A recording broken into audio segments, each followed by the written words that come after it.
আসসালামু আলাইকুম ওয়া রাহমাতুল্লাহি ওয়া বারাকাতুহু। মাগফিরাত। কাছে এবং দূরে যে যেখান থেকে দেখছেন সকলকে জানাচ্ছি প্রাণ ঢালা অভিনন্দন ও মোবারকবাদ। তো আজকে আপনাদের সামনে কোরবানির ঈদ যেহেতু সামনে আসছে, কোরবানির গুরুত্ব এবং ফজিলত সম্পর্কে কিছু কথা বলবো। মহান রব্বুল আলামিন এই পবিত্র ঈদ উল আজহা তথা কোরবানির ঈদ সম্পর্কে সকল মুসলমানদের উপরে গুরুত্ব আরোপ করেছেন। এটা মুসলমানদের জন্য একটা পুণ্যময় দিন এবং মুসলমানদের অত্যন্ত আনন্দের দিন। তো কোরবানি সম্পর্কে আল্লাহ রাব্বুল আলামিন কুরআনুল কারীমে বলেন, ফাসাল্লি লিরাব্বিকা ওয়ানহার, হে নবী আপনি সালাত কায়েম করুন এবং কোরবানি করুন। তো কোরবানি কারা করতে হবে? যাদের সামর্থ্য আছে, মালিকে নেশাবের অধিকারী যারা। এই জিলহজ্জের 10টা চাঁদের 10 তারিখ থেকে 12 তারিখ পর্যন্ত, 9 তারিখ থেকে 12 তারিখ পর্যন্ত এই সময়ের ভিতরে যদি কেউ মালিকে নেশাবের অন্তর্ভুক্ত হয়, 7.5 তোলা স্বর্ণ কিংবা 52.5 তোলা রূপার সমপরিমাণ অর্থের মালিক হয়, তাহলে তার উপরে কোরবানি দেওয়া জরুরি। কোরবানিটা ওয়াজিব এবং সুন্নত, এই দুইটা মত রয়েছে। অনেকে বলেন ওয়াজিব, অনেকে বলেন সুন্নত। তো জরুরি হলো কোরবানি দেওয়া, সুন্নতে মুআক্কাদাই হোক ওয়াজিব হয়ে হোক কোরবানি দিতে হবে। এখন এই কোরবানিটা দেওয়ার ভিতরে মুসলমানদের জন্য কি ফায়দা, কি উপকারিতা? আল্লাহ রাসূল সাল্লাল্লাহু আলাইহি ওয়াসাল্লাম বলেন, এই কোরবানি দেওয়ার ক্ষেত্রে আল্লাহ রাসূল সাল্লাল্লাহু আলাইহি ওয়াসাল্লাম বলেন, হযরত আবু হুরায়রা রাদিয়াল্লাহু তাআলা আনহু থেকে বর্ণিত,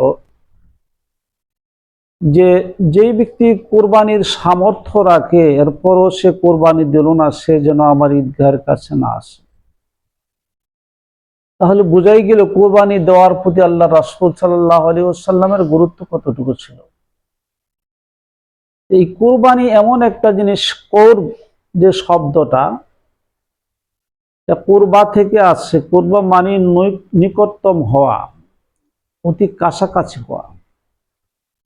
তো যে ব্যক্তি কোরবানি করবে সে, তার জন্য সবচেয়ে বড় ফায়দা হলো যে কোরবানি করবে সে আল্লাহর অতি নিকটবর্তী হয়ে যাবে, আল্লাহ তাকে কাছের মনে করবেন।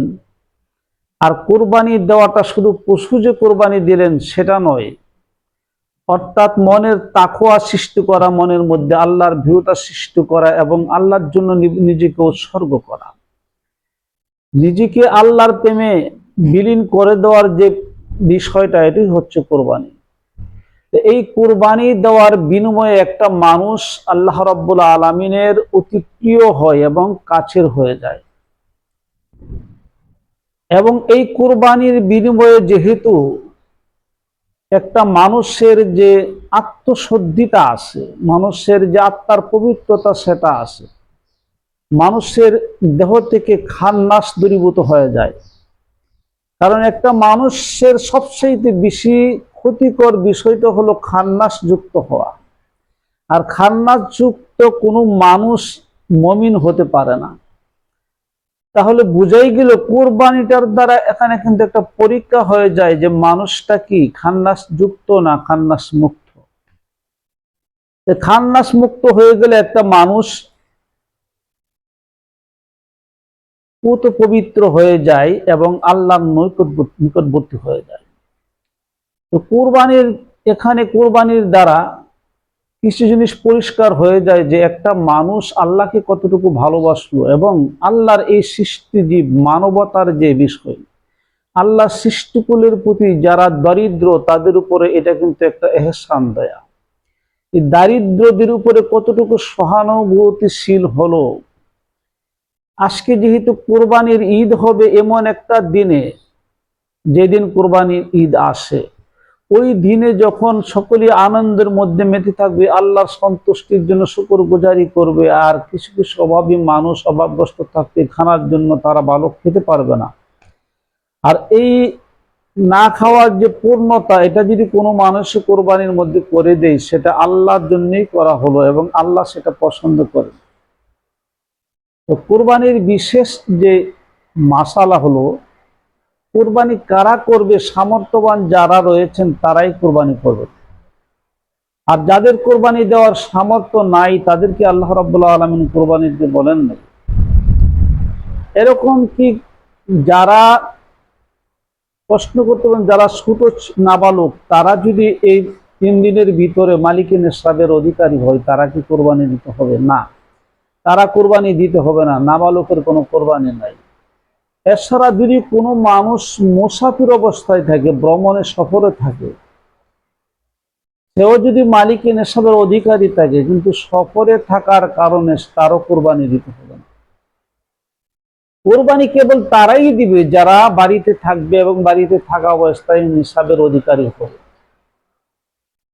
তো এই কোরবানির বিনিময়ে একটা মানুষ আল্লাহর নৈকটবর্তী হয়ে যায়।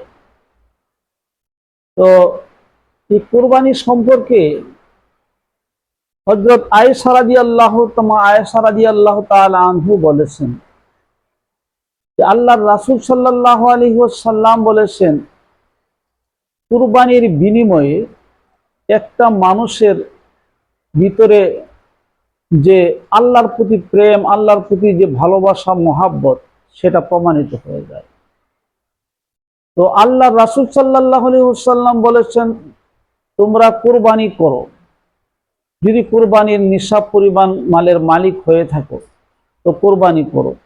আর কুরবানির মালিক হওয়ার পরে যদি কোনো মানুষ কুরবানি না করো, সে আমার ঈদগাহর কাছেও যেন না আসে। তাহলে কুরবানি এমন একটা জিনিস, যে জিনিসের দ্বারা আপন প্রিয় বস্তুকে কুরবানি করার কথা আল্লাহ বলেছে। হযরত ইব্রাহিম আলাইহিস সালাতু ওয়াস সালাম ইসমাইল আলাইহিস সালাতু ওয়াস সালামকে নিজের ছেলেকে কুরবানি করলেন, অথচ তিনি উট কুরবানি করেছিলেন, আল্লাহ গ্রহণ করেন নাই। আল্লাহ নির্দেশ দিলেন এটা হবে না, তার চাইতে প্রিয় বস্তু তুমি কুরবানি করো।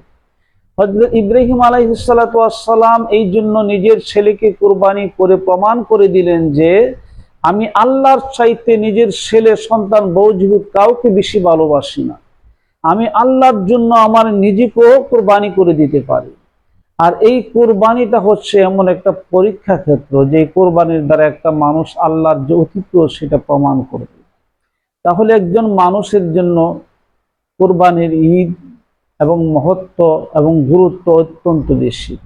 তাহলে একটা মানুষ চেষ্টা করতে হবে যে এই কুরবানির বিনিময়ে ইব্রাহিম আলাইহিস সালাতু ওয়াস সালাম নিজের সন্তানকে যেভাবে কুরবানি করেছেন, আমরা তো সন্তান কি করতে পারছি না, তবে অন্তত একটা পশু কোরবানি দিয়ে, আমাদের মনের পশুকে কোরবানি করে দিয়ে, দেহটাকে পরিশুদ্ধ করে আল্লাহর সান্নিধ্যে নিজের জীবনকে উৎসর্গ করতে পারি, এমন একটা মন মানসিকতা যখন একটা মানুষের মধ্যে তৈরি হবে, আর সে এই মন মানসিকতা নিয়ে একটা পশুকে কোরবানি দিবে, এই কোরবানির বিনিময়ে সে নিজেই কোরবানি হলো।